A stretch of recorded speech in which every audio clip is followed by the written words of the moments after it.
E aí, galera, bom dia. Sou a Tatiane, acadêmica de medicina. Sejam todos bem-vindos a mais uma edição do Ginecologicamente Falando, o podcast do Departamento de Ginecologia e Obstetrícia da Universidade Federal de Pelotas. A proposta desse projeto de extensão é conversar sobre temas importantes relacionados à saúde da mulher, de forma acessível e descontraída, levando a informação a toda a comunidade interessada. Nesse episódio, vamos receber a doutora Selene Maria Longo da Silva, médica ginecologista e obstetra, professora do Departamento de Ginecologia e Obstetrícia da Faculdade de Medicina da UFPEL. O assunto de hoje é sobre vacina contra HPV. Faremos a continuação do episódio passado para entendermos um pouquinho mais sobre essa vacina. Seja muito bem-vinda. Bom dia, professora. Bom dia, Tatiane. Eu que agradeço a oportunidade de estar aqui conversando um pouquinho com você sobre a vacina da HPV, que eu considero um assunto muito importante. A gente que agradece novamente a sua presença, professora. Vamos dar início, então, à continuação das nossas perguntas referentes ao episódio anterior. Se a adolescente não puder comparecer no período da vacinação na escola, ela poderá se vacinar em outro momento? Sim, ela pode ser vacinada em qualquer outro momento da vida, porque para esse tipo de vacina, assim, dose dada é dose contabilizada. Então, se o adolescente fez uma dose, se for nessa faixa etária dos 9 aos 14, aos 15 anos incompletos, toma só 2 doses. Se passar dos 15 anos, aí existe a necessidade da terceira dose também. E a vacina contra o HPV, ela provoca algum efeito colateral? O que fazer caso sinta alguns desses sintomas?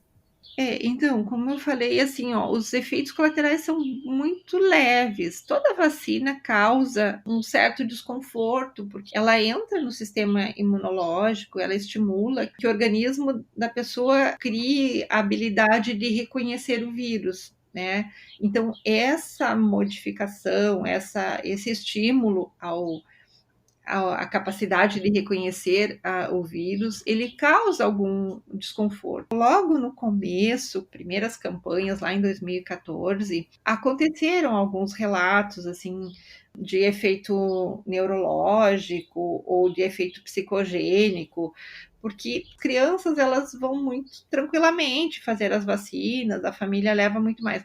Os adolescentes, nessa faixa etária que foi estabelecida a vacina, não é um período que eles tenham a rotina de buscar uma vacinação complementar. Então, algumas pessoas assim se assustam, existem muitas informações negativas e não reais, o que hoje em dia a gente chama de fake news, mas na época que foi lançada a vacina não existia esse termo assim, mas existem muitas informações inadequadas e que não condizem com a realidade sobre as vacinas, que a gente tem que ter cuidado, e às vezes, dependendo de como for o grau de influência e de conhecimento daquelas pessoas, isso pode causar temor ou uma preocupação maior. Mas, assim, o que tem de relato de efeitos colaterais vacinais graves é em torno de 1,7 por milhão de doses aplicadas. Então, é muito pouco,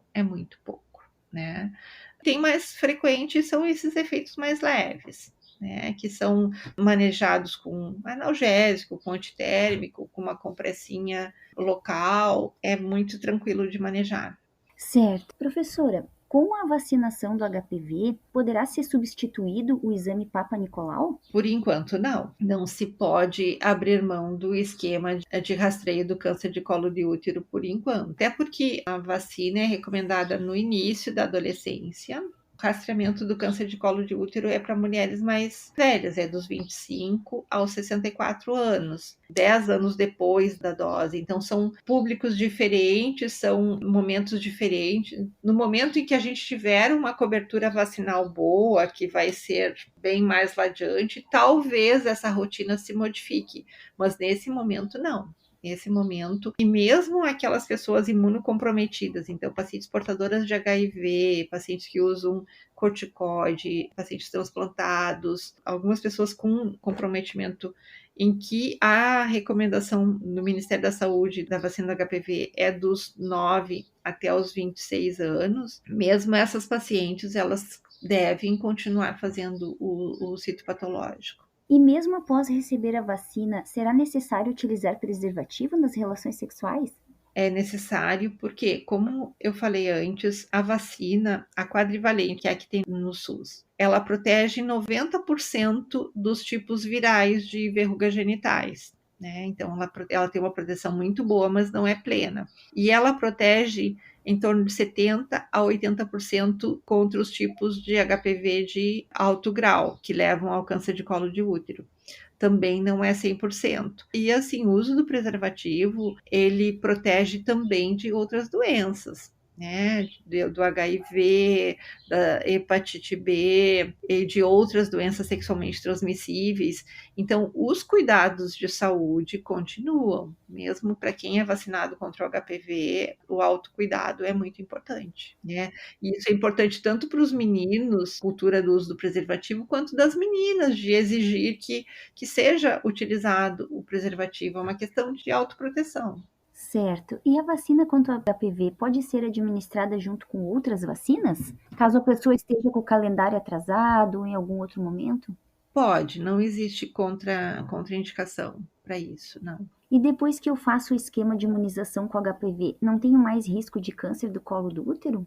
A gente gostaria de dizer que sim, mas por enquanto ainda não. Por enquanto a gente não tem essa segurança plena. Diminui bastante o risco, mas ainda assim é necessário fazer as consultas de rotina, é necessário fazer o citopatológico para rastreamento do câncer de colo de útero.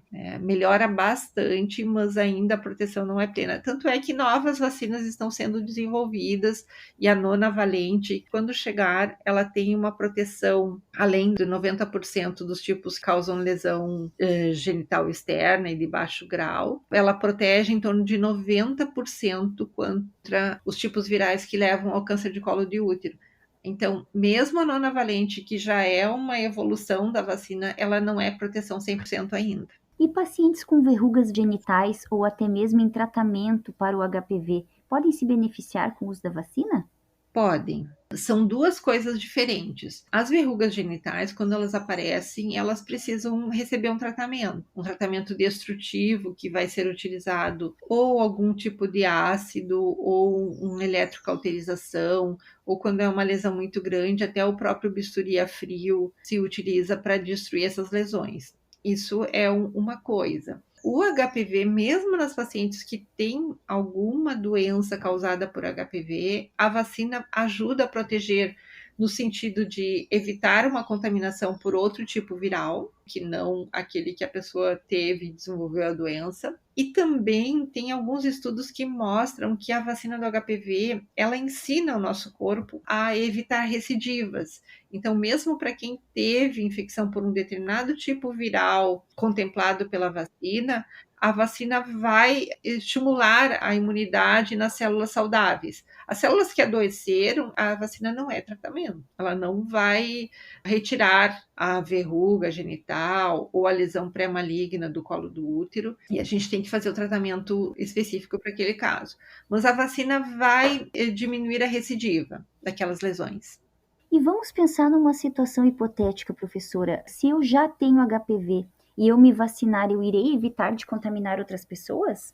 A contaminação se dá tanto por relação sexual, quanto pelo toque, quanto pelo manuseio do local afetado. Então, se não for tratada a lesão específica de HPV, a gente sabe que nessa lesão tem HPV contaminante, então tem que tratar a lesão. Qual é a porta de entrada do HPV no nosso organismo? É num local onde tem a solução de continuidade. O que é solução de continuidade? É uma feridinha, é um corte, é uma área aberta, onde não é revestido de pele ou de mucosa. A ferida do colo do útero, que a gente chama, é uma porta aberta. Candidíase, que é uma vulvaginite muito comum, que não é sexualmente transmissível, mas pode ser, e que pode causar pequenas fissuras, ressecamento e pequenos cortes na pele, ela é uma porta de entrada. Então, se eu tenho uma outra DST ou uma vulvaginite não transmissível por relação, Se eu tenho uma porta vulnerável, uma parte vulnerável na minha pele ou na minha mucosa, o HPV pode entrar. Então, o fato de ter sido vacinado não protege a pessoa de ser portadora, até porque tem os 10% ou os 20% que a vacina não protege. Então, mesmo uma pessoa vacinada continua precisando se cuidar e cuidar do parceiro, da sua parceira. Tá bem, então para a gente frisar bem, até que idade as pacientes podem se vacinar? E alguém que não está na faixa etária que o SUS estabeleceu pode ir numa clínica particular para receber a vacina? Sim, o grupo prioritário de vacinação no SUS são os adolescentes, meninos e meninas de 9 a 14 anos, a 15 anos incompletos. Isso é o grupo prioritário de vacinação. Para quem tem algum tipo de imunocomprometimento, tem pessoas vivendo com HIV, pessoas que usam corticoide de forma crônica, as pacientes que já tiveram algum tratamento para câncer, precisaram usar algum imunomodulador que vai interferir na resposta imunológica, fazem parte do grupo prioritário do Ministério da Saúde para ser vacinados até 26 anos, tá? Mas a vacina quadrivalente, essa que tem disponível no SUS e nas clínicas particulares, ela em bula, ela está liberada para as mulheres até 45 anos, para os homens até 26, para as mulheres até 45 anos. Mas já tem estudos dizendo que não existe um limite superior para homens nem para mulheres para essa vacina. O que existe é assim, à medida que a idade vai passando, a resposta imunológica é um pouco menor. Então, as pessoas com mais idade continuam tendo benefícios, só que não é o benefício tão bom, tão intenso quanto no início da adolescência ou da vida adulta. Tá bem, professora, nesse momento eu não tenho mais nenhuma pergunta. Eu gostaria de agradecer imensamente a todos que nos acompanharam nessa conversa, especialmente a senhora, professora Selene, que dedicou um pouquinho do seu tempo para compartilhar esse conhecimento com a gente. Agora eu deixo esse espaço para alguma colocação final que a senhora queira fazer. Muito obrigada mesmo. Então, eu que agradeço a oportunidade e a única coisa que eu gostaria de acrescentar é que, assim, ó, nessa minha vivência, muitos anos de ginecologia, eu tenho percebido que muitas meninas e mulheres passam a usar o preservativo, passam a cobrar o uso do preservativo de forma mais consistente depois que tiveram alguma lesão, depois que tiveram uma verruga genital, depois que tiveram um citopatológico alterado, ou que precisaram tratar do Manic 1, 2 ou 3, ou até mesmo do câncer de colo de útero. Então, as pessoas, depois que precisam se submeter a um tratamento mais agressivo, se tornam mais cuidadosas no uso do preservativo. Então, eu gostaria de pedir que as pessoas modificassem o comportamento antes de precisar tanto esse cuidado, né? A gente não precisa passar por esse evento traumático para se cuidar. A questão do autocuidado, hoje em dia, é muito importante. E infelizmente, nós não podemos, os vírus ainda nos dão um nó, né? Seja o vírus do HPV, seja o vírus do HIV, das hepatites, ou mesmo o Covid. Nós ainda não temos toda a certeza, assim, ó, de cuidado pleno depois que a pessoa pegou a infecção. Então, o que a gente tem que fazer é se cuidar antes, né? Esse é o meu apelo, assim, ó, que as pessoas se cuidem. O uso do preservativo, hoje em dia, para prevenir doenças, é a nossa arma mais eficaz. Verdade, muito obrigada mesmo, professora. Galera, vamos se vacinar, vamos nos cuidar. Um abraço, muito obrigada mesmo, prof. Eu que agradeço e um bom dia. Bom dia.